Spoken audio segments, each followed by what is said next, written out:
All right, we're back again. Welcome to the Untitled podcast. Chris, Derek, a little bit late this week, so I'm going to call it now. Let's not talk about last week or anything that happened last week. Let's just focus on the future. How are we doing? Doing great. Glad to be I here. don't mind. I'll focus on the future. That's fine by me. Is it? Some of our futures are different than others, so Yeah, we well, don't my have to look future at was that. shattered on Sunday night. Man, you were riding so high too, man. Man, oh man, oh man. I think I was just I was trying to make myself believe, but that was out the window pretty quickly. So I back got to a lot square of one. entertainment out of it, sitting there watching it with Chris, and then the back and forth texts were really nice. So Yeah, I was a little I was appreciative, but also disappointed at the lack of talk from Chris, didn't really give it to me after I was ripping you all week. Well, I mean, you were texting me. You sounded like Jamie. You went negative Nelly after about 3 minutes. You're like, one score. You're like, this game's over. Everything's Well, over. It's done. My team sucks. They're not going anywhere. After all week, you were talking about how they're going places and this, that, and the other. And then one bad drive, and you're like, it's done. It's over. So I don't. You're like this. You're like, woo woo. You're up and down, up and down, up and down. I'm very level, but you're just like all over the place. I don't run like that. well, it's the first time in a long time I've been excited, so I was a little bit over excited. But When they started 3-0, you were pretty excited. no, Seahawks. okay, I wanted to see improvement from the team, and I have this year, so that's exciting. But man, we got a lot of holes that we need to fill. So Okay. Yeah, we'll see.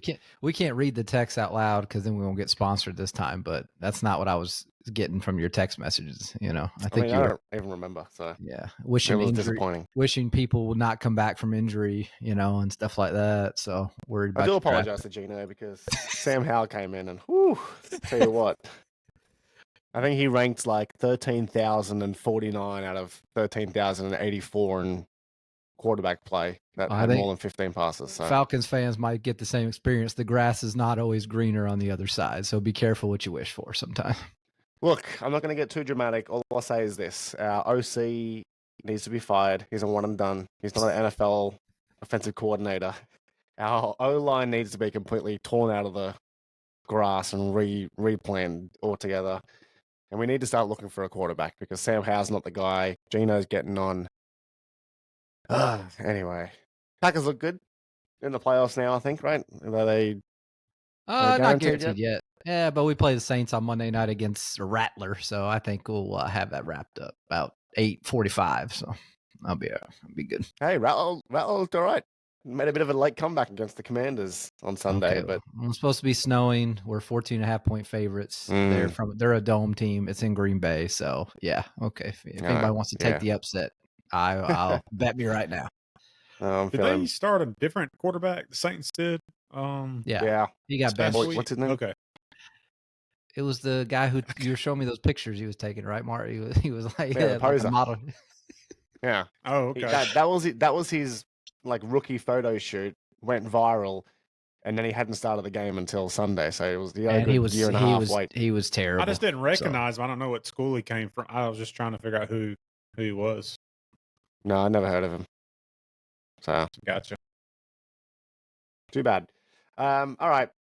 We got a big week this week. College football, the first ever 12-team playoff kicks off tomorrow night, 8 p.m. in Indiana. Well, in South Bend, Indiana. Indiana and Notre Dame. Notre Dame -7, over under 51.5. Weather is in the high 20s with a wind chill of high teens. Derek, let's preview this game. What are you looking for in this game here? I think it's going to be a closer game than what the line suggests.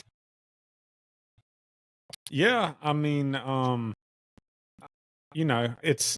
I think I'm hoping for a good game. I think it'll be fairly close.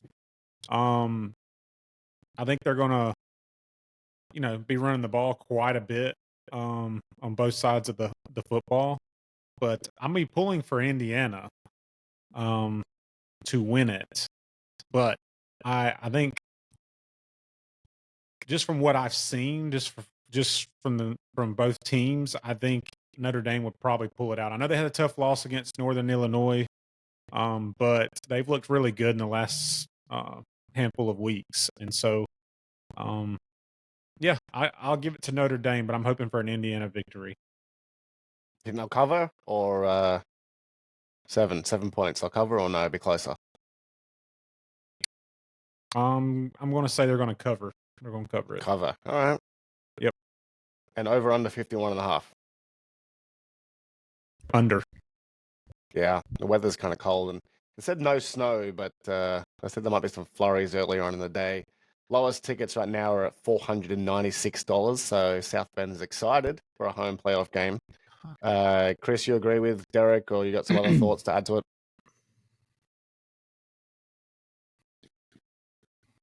Chris is thinking.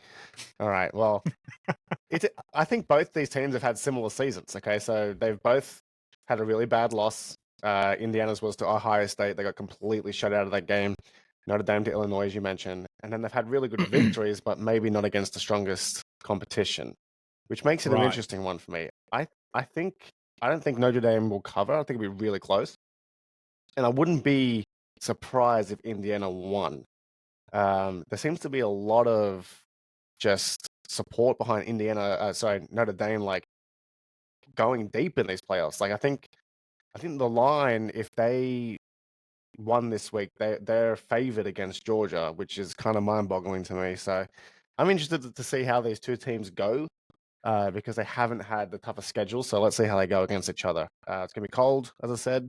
Yeah. It's a in-state showdown. It's gonna be interesting. Chris, welcome back. Sorry. Derek's taking Notre Dame with the line. I'll take Indiana with the line +7, and we both stay under. What do you think I about think this your game? Big Ten bias is showing through pretty highly right here. I don't think Indiana's going to be. I don't think this is going to be a game at all. Okay. I would definitely take All right. Indiana by at least 10 points, or not Indiana, Notre Dame by at least 10 points. I think it's going to be a rout. So, All right. I mean, I just don't. I think it's. I mean, I was just going to say, I think it's going to be hard to gauge. Just to Mark's point, it's just we haven't seen them play enough stiff competition, either one of the teams throughout the year, to really to gauge. That I just think Notre Dame's used to playing on big stages and having big audiences and things of that nature. This is the first time that I ever remember an Indiana team being in any kind of moment like this. So I just think the lights are going to be a little bright for them. Them being away from home, I think is going to be a huge factor. I think that stadium is going to be rocking. And I mean, you don't get home playoff games like this before. So I just think the ambiance there and all that stuff is just going to play a huge factor in that game. If it ends up being, you said it's going to be cold, is there going to be like any bad weather, any snow or anything like that, or just cold? No, they say the snow should go. Snow should be over by kickoff. If there was bad weather or something like that, I think that would keep the game closer. But I just don't see Indiana being able to compete with this one. I think Georgia and Notre Dame are just on track to meet each other. I think it's inevitable. Yeah, I think that'd be an interesting matchup as well. I don't know. I think Indiana's got a little bit of a underdog mentality about them. A lot of the debate. I was one of them that thought they maybe were lucky to make the playoff, and so maybe they're going to come out. But it's going to be a good one. It's a good way to kick off the playoffs and college game day, doing the historic double college game day this week. So they'll be in South Bend today, and then I'll be in Ohio State tomorrow. So good way to kick off. And that leads us right into Saturday, back to back to back from midday all the way through. First game, Penn State and SMU, another two teams that people haven't been too high on, but are in the playoffs. Similar weather, middle to upper 20s, 10 to 15 mile winds, gusts up to 25 miles, wind chills to middle to upper teens. No snow is expected, but that's cold, and that's gonna be a tough one. I'm going Penn State at home, but 8.5 is the line. I think that's pretty strong. And over under 53.5. So I'll take the unders again. I think it's a high under for cold weather. But 8.5 seems like a lot to me. I think I'll take SMU on that one. Derek, what do you make about this game? Yeah, home field advantage for Penn State. It's gonna be Big Ten football. I mean, it's cold up there. I think I'm taking Penn State as well. I have them covering that spread. I think they win. I'm kind of thinking along what Chris thought about the Indiana Notre Dame game. I'm thinking 10+ point victory. And what do you say the over under was? 53.5. I'll take the over on it. I think Penn State's going to put up some points. Yeah, I think they will. I think SMU will too. I think SMU will too. So I'll take the over on that. All right. Chris? SMU, when I watched that game versus Clemson, they just look so undersized out there. They're really fast, but they're really small. Penn State has a big team. Obviously, you know, their offensive line, you know, Big Ten, that's kind of their bread and butter. So I'm with Derek all the way on this. Give me Penn State, give me the points. Same thing. That stadium's going to be rocking, and I just don't see SMU being able to compete. I think they should be happy to get where they are. Nobody expected to be here at this point, but it ends now. All right. And then the afternoon game, Texas and Clemson. This one's the biggest line of the week. Texas minus 12. Clemson, I mean, snuck in there with a field goal, 57-yarder in the ACC championship. And this one, I think most people are thinking Texas over under at 51.5. We got low 60s for this one. So we got a warm game, not supposed to be too cold. I think Texas runs away with this, but you want to be wary of Clemson. You never know, but I think this is a Texas win. I'm taking them with the points too. Anyone think otherwise? I don't think they're going to cover. I think they'll win, but I don't think they'll cover 12? I don't know. I just think these programs where these coaches have been here before, I just think that they'll be able to compete a little better. So I think Texas will win, but I think it'll be closer to maybe 7 to 10 point win rather than 12 or more. Okay, Derek, what do you think? Definitely over on the points, and I think Texas does not cover, and I'm going Clemson upset here, boys. Ooh, Clemson man! I think Clemson knocks Texas out. All right, I like it. What are you basing it on? What's your thoughts behind? No, not in the bad way. Just like what's your thought process behind this? Sometimes I just have a feeling in my gut. I've watched enough football to know that I think Texas has a much stronger. I think Texas has a stronger team, but Texas hasn't played a lot of competition outside of Georgia this year, and Georgia's really the highest ranked team that they've seen twice this year. But outside of them, they haven't really played anyone. If you look at their schedule, and I just think Clemson is going. I don't know. I have a feeling about Clemson. And I think that they can make the upset here. I know it sounds crazy, I don't think it sounds crazy. I think it's Clemson. They're a team. I mean, Chris is talking about they've been Indiana there before. Dabo's been there in big games. I mean, they've won some big games. Obviously, they've lost some big games. They have lost a few games that I thought they probably shouldn't have lost this year. And I mean, they played a really strong South Carolina team and led almost the whole game. I know they lost that game, but I don't know. I don't think it's going to be a blowaway though, and I'm just going with Clemson here. Okay.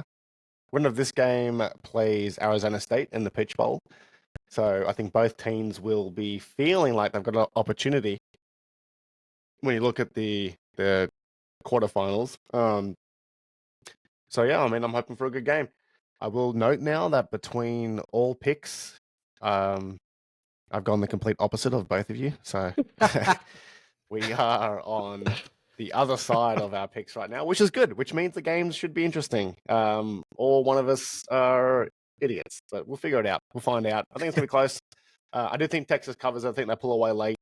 The defense is not bad. And they played Georgia. I know it's the only team they've played twice. And the second game was very close. Clemson, I think, is lucky to be there. They're kind of buying time. That can work either way. They can either say, take this opportunity and run with it, or they'll just be happy to be there and get blown away. But I think Austin's going to be pumping, and I expect Texas to win. And that leads us into our last game. Oh, go on, Derek. I was just going to mention too. I guess you asked me why, and I guess I have I just love a good underdog. And when people doubt you, everyone's picking Texas. Everyone's picking Texas, and sometimes that's all you need is that little bit of fire to just put up a really good game and a good fight against a good opponent. So, yeah, I mean, and this is the playoffs, right? This is the first time we've seen this, but we've seen upsets in playoffs before, in bowl games. These things happen. I think it's anyone's game on the day. We'll just see. We'll see. So yeah, that leads us into our last game, which is the main event game. 8 Ohio State, 9 Tennessee, Big Ten versus SEC. This one's going to be big. It's at the Horseshoe in Ohio. Last time they played here, they were embarrassed by their rivals, Michigan. Ohio State has a 7.5 point start. The over/under is set at 45. I don't know what to make of this game. I really don't. I think it's an SEC team that was just below the best in the conference, and then a Big Ten team that's supposed to be one of the best. So, we'll really see what the conference, what it's like here. I would probably take Ohio State because they're at home, but I don't think they'll cover. So I'll go Tennessee to cover, and I will say under because Tennessee does have that stout defense. So I think it'll be a low-scoring game. Derek, what do you think? I'm going to go over on the points on this, and I'm taking Tennessee outright victory. There you go. I just have to. I mean, I talked a big game about SEC, Big Ten this year. Obviously, I typically might be a little biased here. I still think SEC has the edge, and I think Tennessee has a pretty solid football team. I know Ohio State's at home, but yeah, I think Tennessee goes into Ohio State and beats them. Okay. Yeah, I mean, it's a close game. This is a toss-up in my opinion, so I think that's definitely better. Chris, what are you looking for? I know you're probably Tennessee all the way here. Tennessee is not only going to end Ohio State's season, they're going to end Ryan Day's career at Ohio State. This will be the last game that he ever coaches at Ohio State. He seems cooked. He seems done. He seems shell-shocked. I just don't think they're going to be ready. I just don't think they're going to be prepped. I don't think they're going to be ready. I think that Michigan game has I don't know what has happened, but it just seems to have this everlasting impact on Ohio State right now.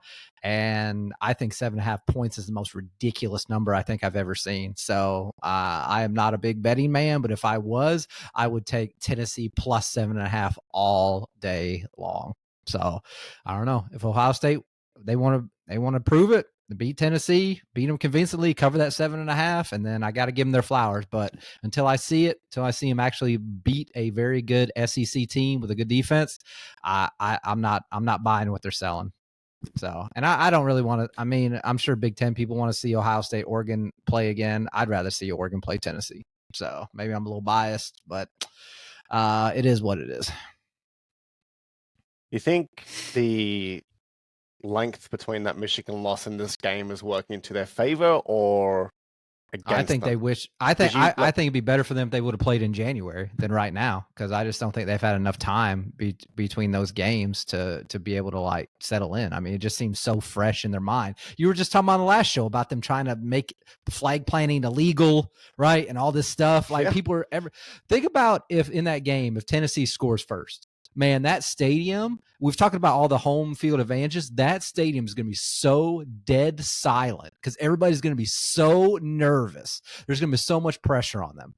So I really think the beginning of that game is going to be a telltale sign. If Tennessee can put points up on the board first, I just think that home field advantage is not going to be as big as compared to some of these other games. Yeah. I mean, it's just been nothing but negative headlines since that loss. So I don't know if they're just dying to get out there and just like put that behind them and look forward to the next game, or if it's just slowly eating away at them and now there's this growing pressure on the coaching staff and the playing group. And yeah, I think we'll know pretty early on what we're going to see from them. A lot of pressure. You think Ryan Day's done? If they lose this game? Absolutely. I think he's got to beat Oregon. I think even if they win this game and he loses to Oregon, I still think he would be done. He feels like he's like their Mark Richt, like they always win a bunch of games and they can never get over the top. He always seems to just fall short in these big moments. And I don't know if it's a motivation thing, just with that flag planting thing, just where was he? He just wasn't taking control of his team, his troops, his players. And I don't know. It just speaks volumes to me about his mindset going into this game. I just feel like he has so much pressure and stress on him right now. I just think his players are going to feel that, and they're going to be pressing all game long. Maybe a lot of penalties, right? Just trying to press, some defensive penalties, things of that nature. I can see that happening very easily. Yeah, the AD said he was. Yeah, saying the AD said he was safe, but I do think if he doesn't get by this first round, and I just don't see it. I'll be shocked if he kept his job if they lost to Tennessee. Yeah, there'll be a lot of noise. Yeah, a lot of noise. I'm sure there already has been a lot of noise since the Michigan loss. Weather does play in their favor. Middle 20s. Again, wind chills upper teens, so cold one. Not what Tennessee is used to, but, we'll see what happens. It's going to be a good one. All right, so really, Derek picking Clemson as the upset. That seems to be the big one of the round. Nothing else too shocking, it seems like. But we'll find out. I mean, it's going to be a long Saturday, so you guys got any plans for it? Just on the couch, cracking a few cold ones and getting through the day, waiting for Georgia. That's it. Yeah. That's all the plans I have. NFL screwed up their schedule, so it's all games on the same day. So I don't know what we're doing here. It's a good one, too. There's two good ones. It's Kansas City Texans and it's Ravens Steelers. I don't know what they're doing. Yeah. Ravens Steelers I'm looking interested in. YouTube TV, Chris. You did the old split screen. I understand that. But I hate listening to the volume on one and I'm watching another one and I'm like, what's going on over here? I'm old, so I struggle a little bit with it. Or you watch one, record the next, and then I can't do that because all y'all are always texting. Everybody's always texting all the time, so it messes me up. So that's tough. It is hard. It is hard. Everybody's like, look at that play. I was like, what game? What game was that? What's happening here? Yeah, Chris struggles to multitask. I do. He'll be on one and then thing, y'all are like, Mark's in Atlanta, so his stuff's like 18 seconds ahead of mine or whatever. So he'd be like, "Oh my God, what a touchdown!" And it was like, dude, they're still they ain't hiked the ball yet. So I can't look. I got to put like a 30-second delay on looking at my text when I'm watching a game at the same time they are. Do you have your settings on YouTube TV to be broadcast delay minimized? I don't. Mark, I'm 40 years old. I don't even know what that means, man. He doesn't have that option. There's a setting on your YouTube TV where you can put the broadcast delay to be. I'll check it out. I'll check on my flip phone. I'll see if I can find that information. It'll take me it'll take me a little while to put the letters in. So, but I'll try. Otherwise, look, I'll just wait 30 seconds. I had nothing to text about you on Sunday night, so you're lucky. No, but it was good. College football, you only had kind of a 1 week. I think there was a lot of people going through the motions last week. I know our buddy Farrell kept looking at the TV on Saturday, really sad, just hoping there was a college football game on. So, but it was just a 1 week, no games. Okay, so y'all be all right. You got games now. I know we had to actually go and spend time with our families and stuff. You had to watch the NBA. Oh God, how awful! That was rough. That was rough. All right. Any other college, Derek? Any college news that we should be aware of? Another debate continues to rage on about this transfer portal and having it in December. It seems pretty unanimous. People want to move the transfer portal to after the season, which I think will happen next year based on the noise. Is there any reason why it is now? They just haven't they haven't thought about changing it for whatever reason. Well, I think what Chris said when we talked about it the last week is the fact probably getting the kids in early enough where where it comes with deadlines for like school administration things and getting them enrolled and then getting in before the new semester starts. If I had to guess, that was probably their thinking behind it when it first happened. But now Yeah, it's just causing it's too messy, and I just think you have to delay it. And I think that's just the price. If you are going to transfer, you're just going to have to wait until later Yeah. on in the year, and you come in a little bit later. Yeah, and it's going to take a little bit of time for you to get adjusted and get enrolled and all that. But like I said, I think that April portal window is where they need to keep it. And it's just too much going on this time of the year for coaches and teammates and players. And I get it. Kids want to move on to the next school and get a foot in the door. But I mean, there's teams in here, man. The college, like I said, they're competing for a freaking national championship still, and they're transferring out. Backups are transferring out of competitive teams right now, and it's just nuts. Who forfeited their bowl game because they had 30 players enter the Marshall. Marshall. Yeah. There you go. So 39 players, I think. Yeah. So that costs the school money, for playing that game. There's a lot of repercussions. The biggest issue too, it's not just that though, because you have the high school players decide where to go to, right? So if the college players are waiting till April, like the high school players, like if you want to go somewhere, you want to start, right? So I think there's a lot of different dynamics at play. So these guys usually, they say they're going to go to this school and that school, this school, that school. Everybody's trying to make all these plans, and I know we don't want to act like they are. These are collegiate athletes, okay? The keyword collegiate. They're college students. I know that nobody in the college football talks about it because, it's just football. But they're supposed to be students first and athletes second. But obviously, that's just putting lipstick on a pig. Nobody actually believes that. But there are, I think the people with the colleges, right, have their perspective on it as well. So all these players get promised starting jobs, but then you got 8 quarterbacks on one team, and there's just a lot of go into it. If these colleges want better things like that of people to commit, then they have to make they got to keep their promises with these players, right? You can't promise this person they're going to play, which is what they do, and then you sign 3 other guys in that same position, right? So I think there's just a lot of moving parts with it. So I think they'll get it sorted out. It's just going to take some time. It's still a new thing. When does the college semester start? Like when do you go to, if you're a student at college, when are you enrolled? I mean, you start in August, but most of these kids, if you're a senior in high school, you've already applied. I mean, your application process usually for the big schools has to be done in January, February. So because they have to look at all the applications, they have to accept them all. I'm sure there's a lot of scholarship things that they do with these collegiate athletes that they have to have them done by a certain time and all these things. So there's a lot of timelines that have to be put in place. And when you're talking April, right? And basically the season starts in August, but you need to have them in for camp and all this stuff. That's not a very long timeline for the guys that haven't played at college level yet. And once you do it, the kids too are signing earlier. They're even going in early enrollees, so they're getting, they're graduating technically at the end of that first semester, and they're getting on campus by January, like the 1st of January. Yeah. So some of these kids are early enrollees. See, they're going to be practicing with these teams that are in the college football playoffs. Yeah. So it's just a lot of, like Chris said, a lot of moving parts. You're going to have to work out some different dates because it used to be early signing day only used to be once a year, and it used to happen, I believe, in the first week of February. Yeah. I think it was February 3rd. Unless they just do it where, if your team season is over, then you can transfer. But until your team season is over, you can't do it. I don't know.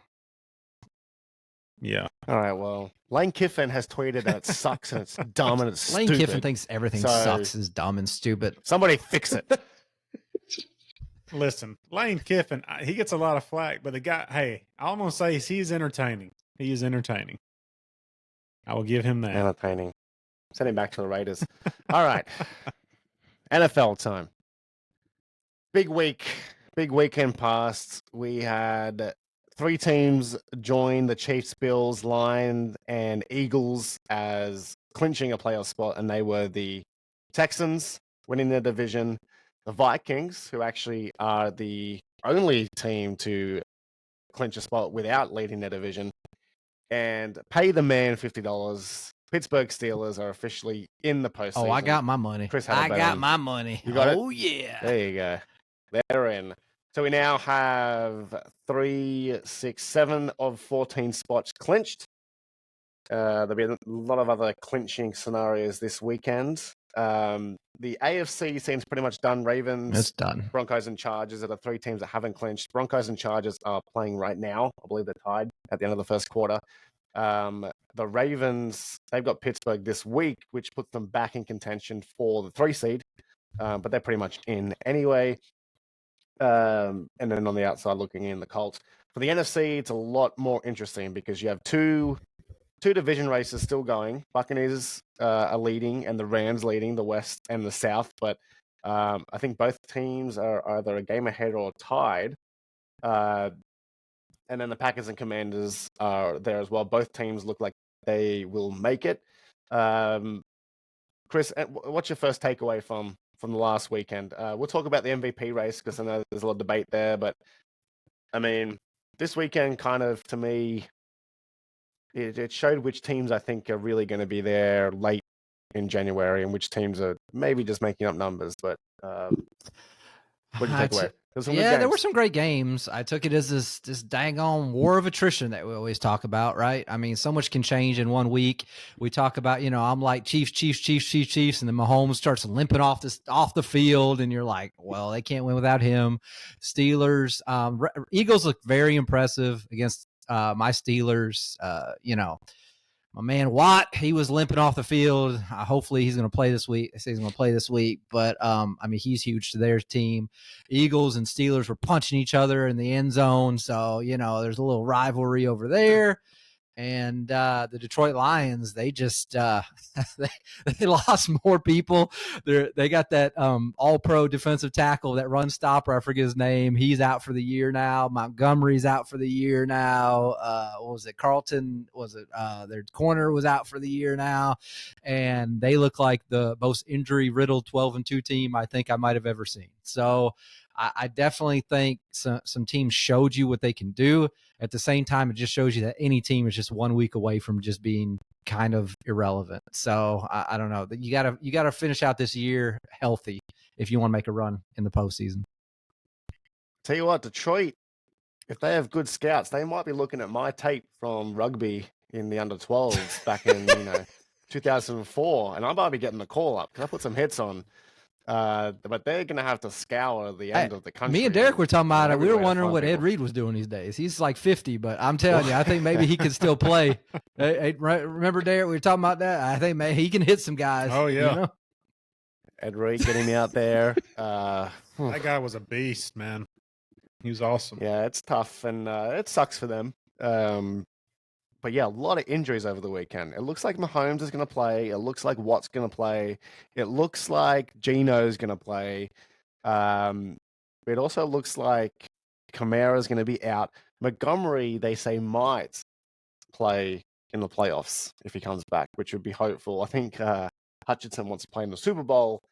The Lions are in a bit of trouble. Got to make it to the Super Bowl. I think their defense, for the first time since all these injuries, really showed that they're struggling, that they're going to struggle against a good team. And the Bills, I know their defense has their own questions, but the Bills are probably one of the higher end offensive units out there. And I mean, they didn't even look. I mean, Dan Campbell had to go for an onside kick with 12 minutes to go. I mean, with the Lions, like I said, it's their defense, and then you have to have your two-headed monster at running back. You can't just have Jahmyr Gibbs. He's going to get hurt. He can't run it 25 times a game. He just is not capable of doing that. So I think this depends what kind of Jared Goff person you are. If you think he is the guy that can lift the franchise, then he's going to have to show it right now. But if he is not, if he is just a civilian, as they say on some shows, he's going to get exposed rather quickly. So, I mean, I guess we'll see what Jared Goff's made of here. He's going to have to outscore teams, plain and simple, by throwing it. He had a good game on the weekend, but I don't know if it's sustainable.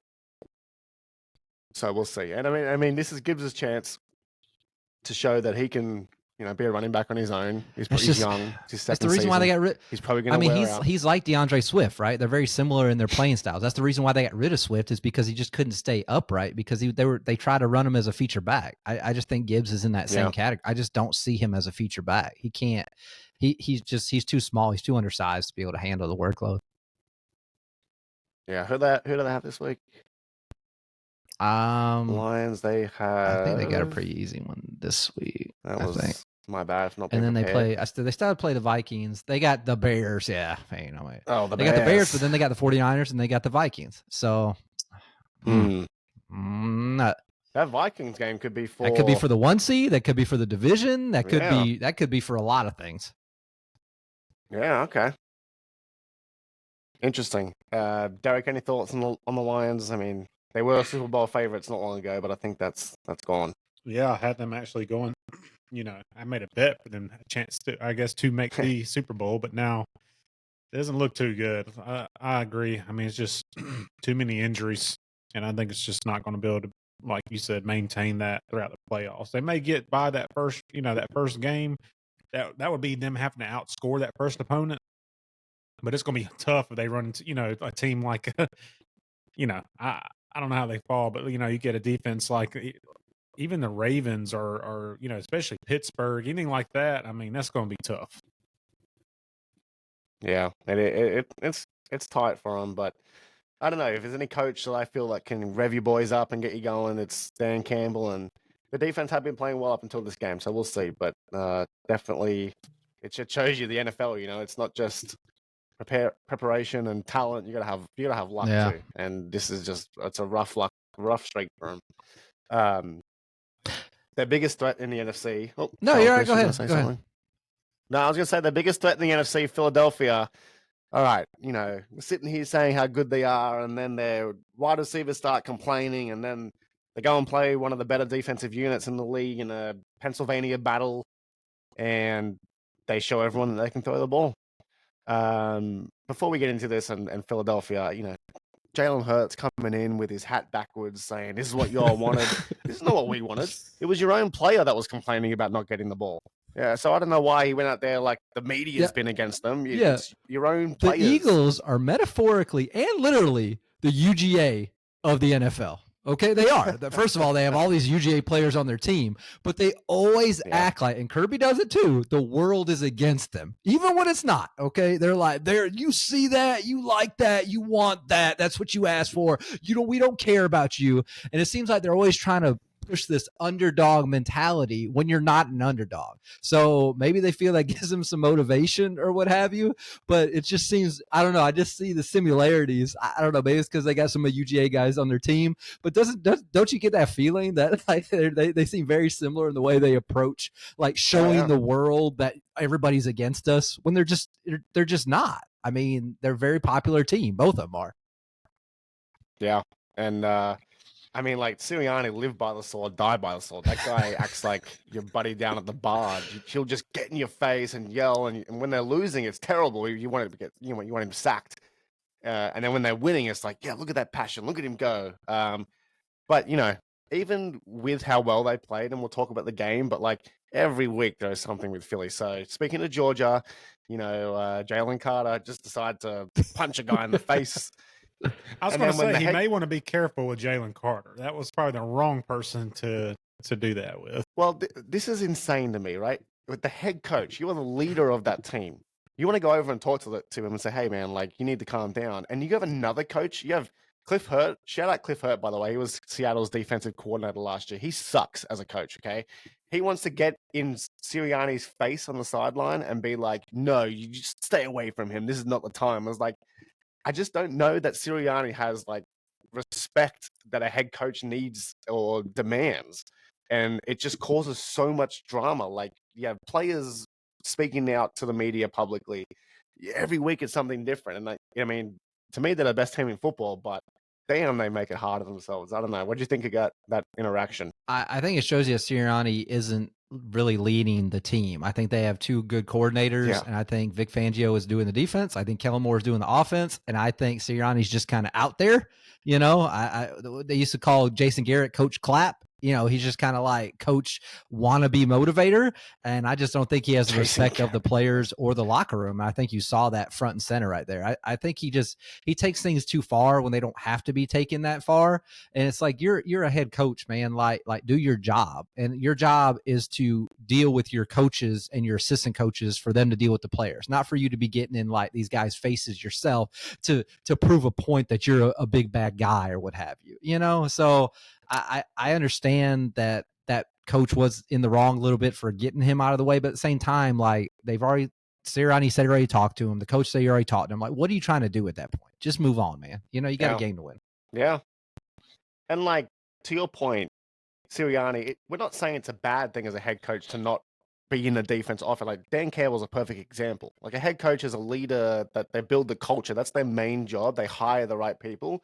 So it's not like we're saying Sirianni needs to be one of those things, but as a head coach, I just don't know if that culture is like a Lions culture where they're all playing for each other. They're like AJ Brown complains every week he doesn't get enough fields, and then they go out here against Pittsburgh, and yeah, they threw the ball really well, but what if they didn't? What if they went out there and force-fed him and they lost that game? It's like, are you just going to give in to him every time he complains? When I think of the Eagles, I still think they can win. I can think they can win it all. But if they win it all, nobody's going to say, we did this for Sirianni. Not a single player on that team is going to say that, right? If the Lions win, they're all going to say we did it for Campbell, right? And you could talk about all the teams, like the Chiefs, right? All these teams would say that about their head coach. The Eagles are the one team I would say or be like, we did it, man, because we're the best. You know, they're not going to give the head coach any accolades whatsoever, and I think that would speak volumes.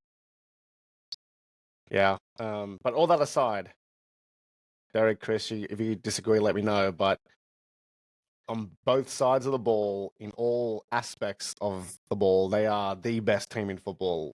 Like well-rounded. Defensively, they're top 5. I think they're number 2 against the pass. Top 5 defense overall. You know, they've got Saquon Barkley, his MVP conversation, record breaking on pace for that. And then you just saw what they did on Sunday, throwing the ball. You got Devonta Smith and AJ Brown killed it. I don't see a weakness on this team at the moment, except their culture. Maybe that's the only weakness I see. But they're putting it together on the field. Yeah, their culture, and then you know, Jalen Hurts can lay an egg every now and then, so you got to be careful. You got to be careful about that. I say that's their biggest weakness is the quarterback position, if there is one on their team. But yeah, from top to bottom, they are the most talented, well-rounded on every facet of the ball in the NFL. I mean, I just don't see how you can argue that at this point. Yeah, and then getting hot at the right time of year too. You got a big game. They play the Commanders this week, so that'll be a good. You know, so they're at Philly's at home, so. Most people think they're going to take that one pretty easily. So Washington kind of just skated by the Saints this past week. So nobody said Washington's going to be a Super Bowl contender. So the Eagles, you know, if they want to stay in that 1 seed, they need to win this game. Oh, absolutely. Speaking of Washington, what are you making of them? They're in the 7 seed. I think with their run home, it's pretty straightforward after this game, so they should stick with the 7. But it feels like that, you know, that excitement that was over them through that middle part of the season is starting to wane a little bit. You know, they almost lost that game against Spencer Rattler on the weekend. Like they just let up. So you're telling me if you were a Washington Commanders fan right now, you would not be excited for the future of this team? I didn't say that. Well, you said you said it sounds like the excitement has kind of dwelled a little bit, is what you just said. Well, I mean, not from their supporter base. I'm talking from the NFL. I mean, we were out here talking about Jaden Daniels is the best. Look at this team. Look how happy they are. Like they're beating teams. Like they just look like a good team. And you know, they don't. Nobody wants to make Caleb already look worse than he already does. So the more you put Washington up on a pedestal, and the more you lower the Bears, like there's just a disconnect between those two teams. You can't just talk about it every single week. So okay, so it's purely the Bears' fault. Washington's going to be a wild card team. They're going to be a one and done, and that's a very, very successful season for them. So I think so. Yeah, compared to where they were, and that game could have been. I don't know if y'all saw, but I mean, Daniels missed McLaurin on two passes that would have been straight up touchdowns. I mean, he could have walked into the end zone. Yeah, he just missed it by he just missed those throws, But yeah, I mean, I can understand what you're saying. It's like you expect a team like the Commanders at this point to kind of have a larger margin of victory against a team like the Saints, probably. You know what I mean? The defense did let them come back into it. You know? Yeah, that's what I'm saying. Like, you know, at the start of the year, they were winning, but they weren't doing much. And then they had that game against the Bengals where Jaden Daniels and Joe Burrow went at it, and Jaden Daniels won the game with that dime to McLaughlin, and they were on this upward trajectory. You had the Hail Mary against the Bears. It was all happening for him, and then the last month, it just seems like I've barely heard of him. I just feel like we're in the upside down right now. I hear the Bears and Caleb are improving every single week, but then Washington wins and they're about to be a playoff team, and we're like, I just don't. Yeah, the if I'm a Bears Commanders are fan, not I'm totally improving. excited. If I'm a Commanders fan, for sure. Absolutely. And Daniels has a very bright future. As long as he stays healthy, has a very bright future in the NFL. I think he's going to be a heck of a quarterback. I think so. I just want to see them put in a good performance this week because it's likely this could be a playoff rematch. And then for the last two games, which I think are both very winnable, I think they want to look good and go in with a bit more momentum into the playoffs. If they win 11 games, I mean, my goodness. Yeah, that's a huge season for them. That's all I can say. I don't know what that's language that is. Where did we say that the Bears are getting better every week? I hear Caleb is improving every week. That's what you said. Well, he was. The last 2 weeks hasn't been good. They suck. Oh, now they suck. Don't worry. Whose fault is it this time? Tell me whose fault it is. Come on. Give me is the trainer, is the strength and conditioning coach? Is it the water boy? Who is it? Whose fault is it this time? I mean, it's the whole organization. All right, there's no one person who this falls on it. The owner, the GM. I mean, the interim head coach right now was not even a coordinator midway through the season. He was an interim offensive coordinator, and then he became an interim head coach. But how is the organization different? UGA alumni, by the way, Thomas Brown. How is the how is this different than the organization that he got drafted by? It was the same Bears, right? This organization has been trashed forever, but when he got drafted by the Bears, everybody said it's going to be different because they have him, but it's been no different. It's been worse. So he has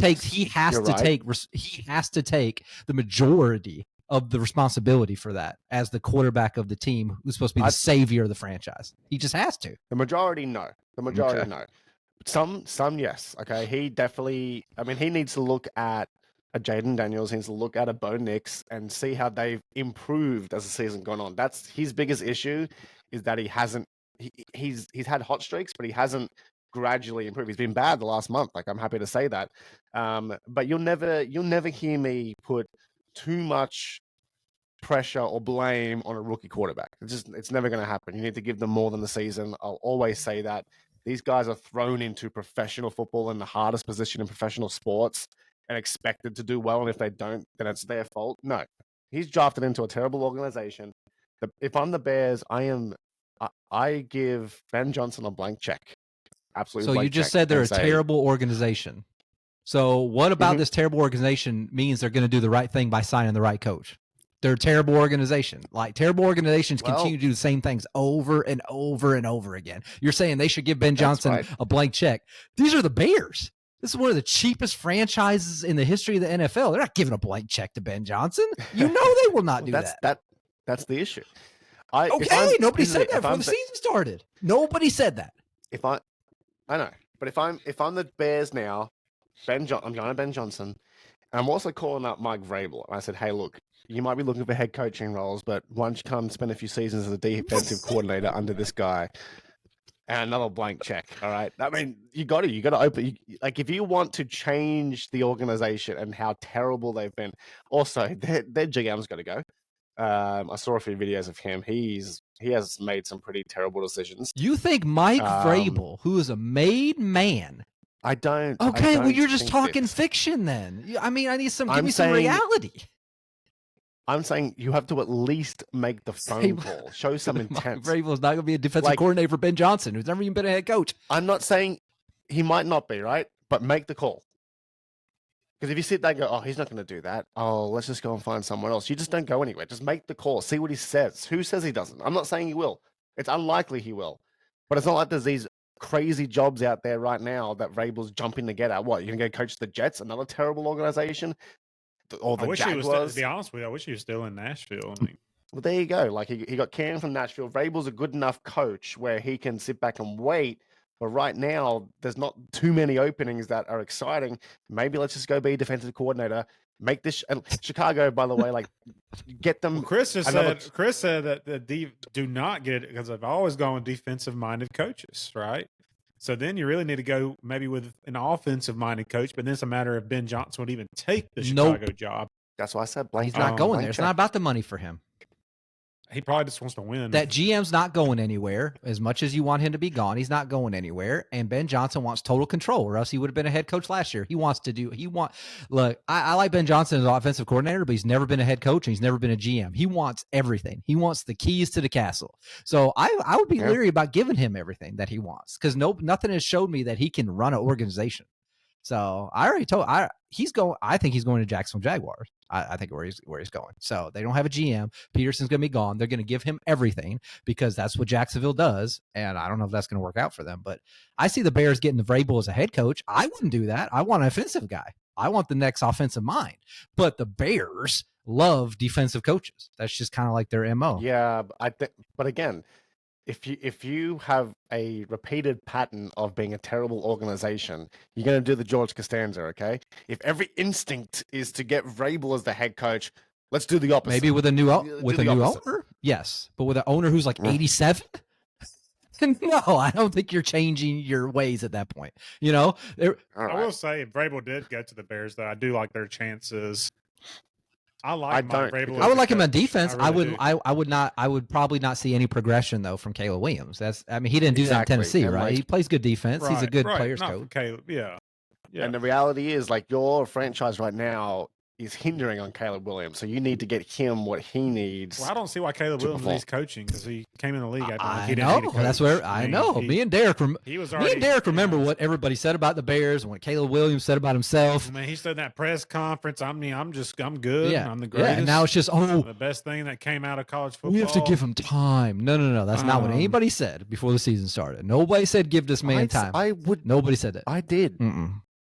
I would never say that I expect him to win the Super Bowl. I said, and I'll go back and replay this because I'm going to go back and listen to the first episode. I said I like that the Bears have gone and got DeAndre Swift, have gone and got Keenan Allen with DJ Moore. They've invested on that side of the ball, but then they had terrible coaching. Okay, it hasn't turned out.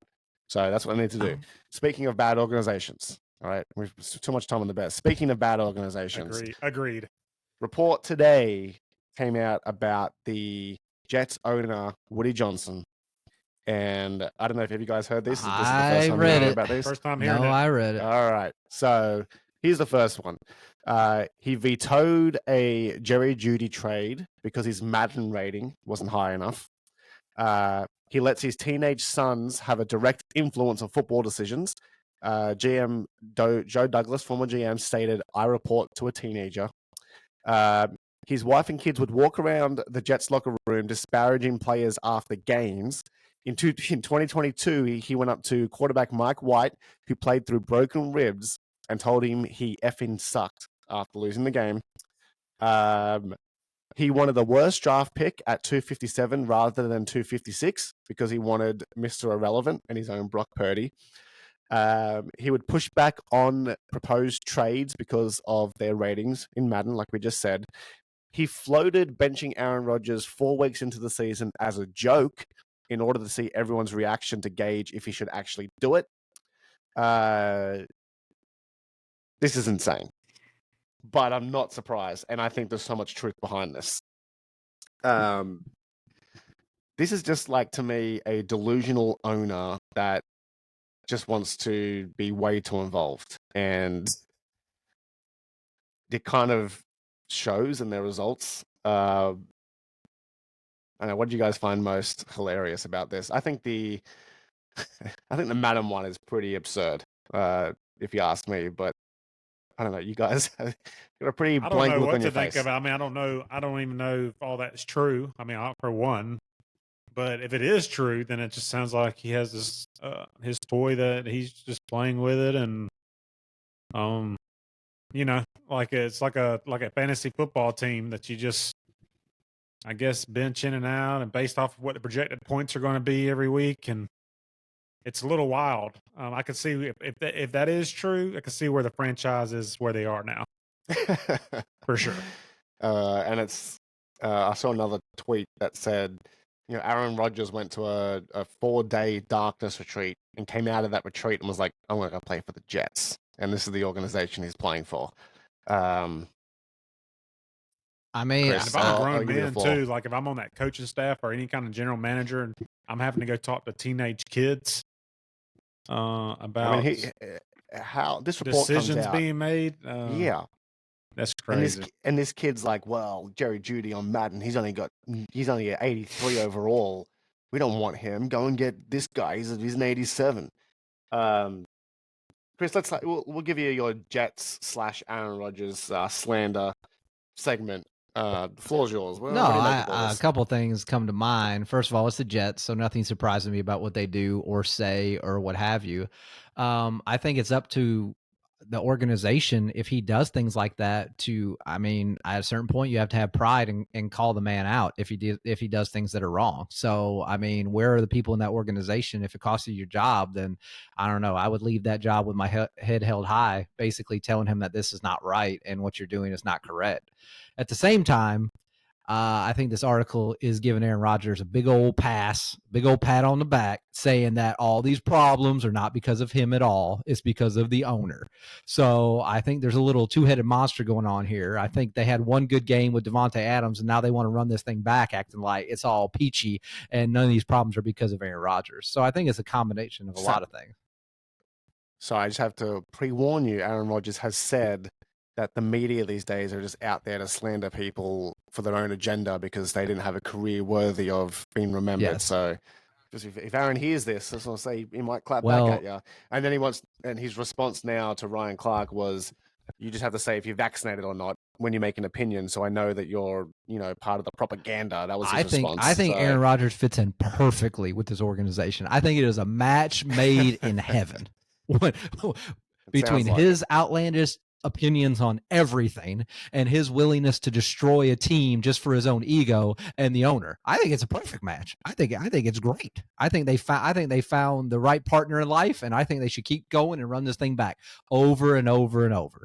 I mean, it just shows you owners of these NFL teams, they just like Derek said, they think it's their toy. They think it's their plaything. They think it's just something that doesn't really matter to them. And at the end of the day, can you blame them? Their franchise value just goes up and up and up. The Jets just keep being more value, but the guy's making billions off this team, whether they lose or not. So where is the repercussions for this guy? Okay, they're not winning. He's still getting billions of dollars every single year. So who cares? What does he care what he does? The worse they are with Aaron Rodgers, the more popular his team gets, just like the Cowboys. So there's no way to lose for these guys in these situations. Let them pick Madden guys. Who cares? What's the saying? Like all media coverage is good coverage. Like it's any publicity is good publicity. Yeah, any publicity is good. You feel bad for their publicity, fans, right? but I would feel bad for their fans. Did you catch the new? Did you catch the new? Chris, I'm going to ask you. You catch the new Aaron Rodgers documentary? I haven't Came yet. out I have to Netflix. really turn the lights down and have the candles going on and get some potpourri. But I'm gonna have to get myself in the right mood to watch it. But I am gonna watch the whole thing. Couple of drinks. Get a couple drinks. Yeah. Why did you watch it? Oh yeah, I watched it. Thoughts? Yeah.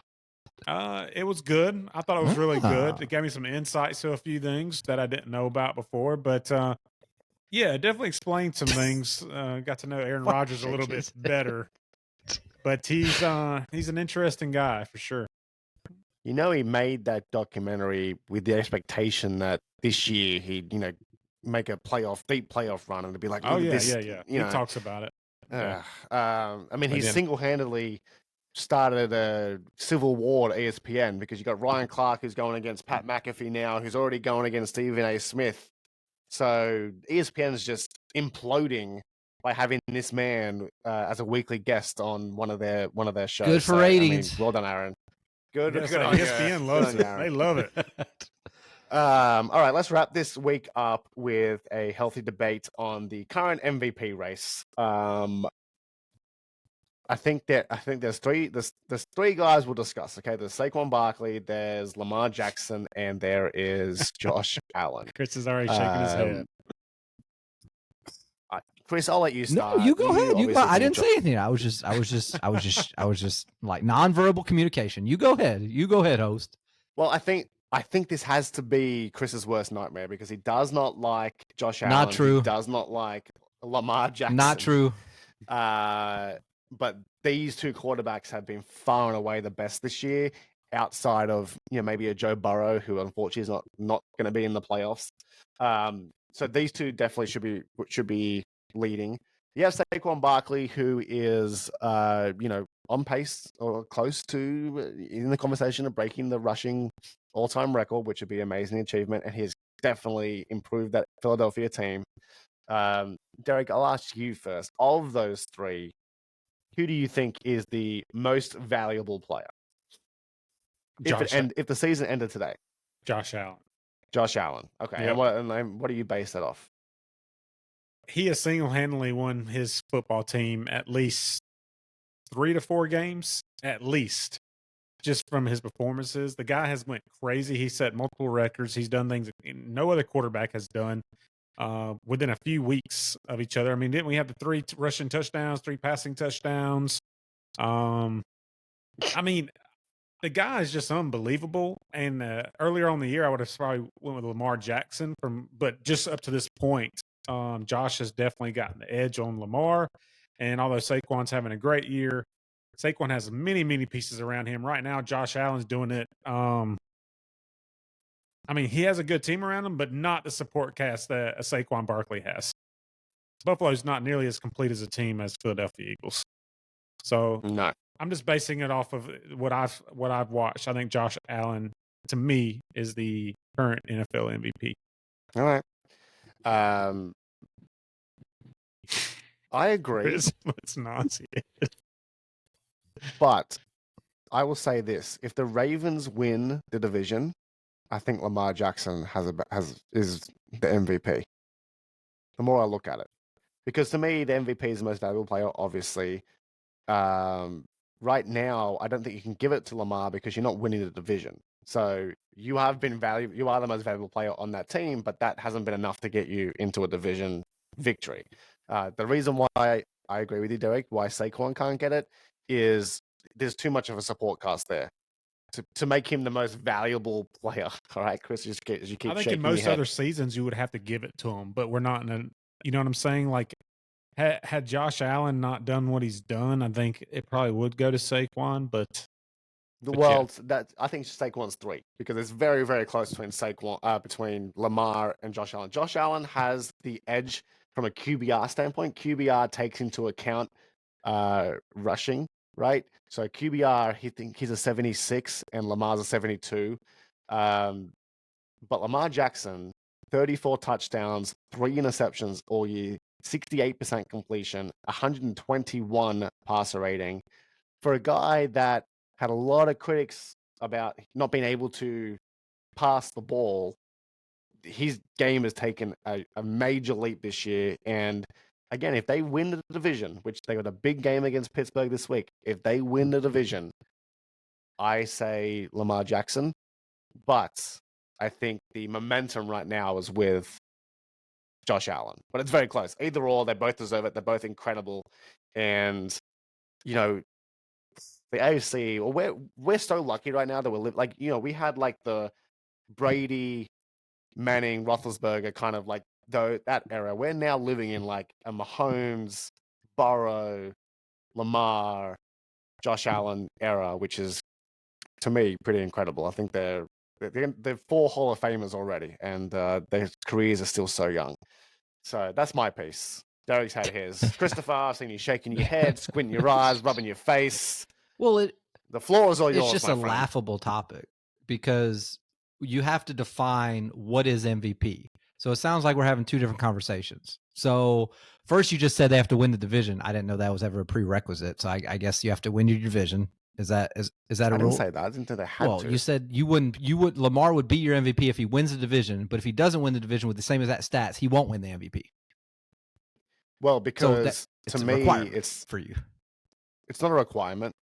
Where I'm talking that number 1 and 2 between Allen and Lamar are so it's not close. It's not close. Lamar's stats are head and shoulders above Josh Allen. It's not. They're not head and shoulders. 9 more touchdown passes, right? That's it. That's it. Yes, that's 9. Is that it? What do you mean? That's a lot of touchdown passes. I'm talking about I'm saying that's the only stat that separates them, and so you're not looking at rushing. So you're telling me that Josh Allen's a better rusher of the football than Lamar Jackson? this season, yes, he has been in terms of rushing touchdowns. And what Okay, he's done, touchdowns. and- Yeah. He and does the little 1 yard gimmies every single time.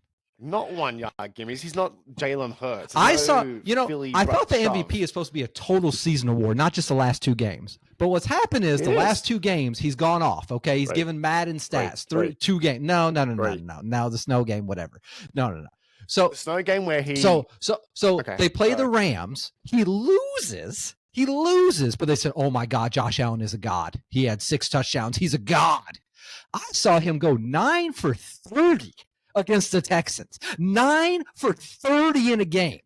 Okay, you show me an MVP that's gone 9 for 30 in a game. I'm looking at his numbers, his passing yards in these games. He threw for 139, 180, 131, 148. Don't give me this crap about his numbers are off the chart. So either it's a winning award, okay, which if it should be a winning award with stats, that's Saquon Barkley, because they're going to be number 1 seed and he's about to break the all-time rushing record, or it's not going to break. Or it's a stats award. And if it's a quarterback stats award, Josh Allen is nowhere in the same stratosphere of what Lamar Jackson has done from a stats perspective. So unless you just go based on a feeling, because it's Josh Allen's turn, because he's never won one before, that's the only argument you would have to pick Josh Allen this year. He's probably going to get it. I would, if I had my money, I'd put it on him. There is nothing that he has done above those other 2 guys to earn it this year. It's as simple as that. He was terrible in numerous games this year. Terrible.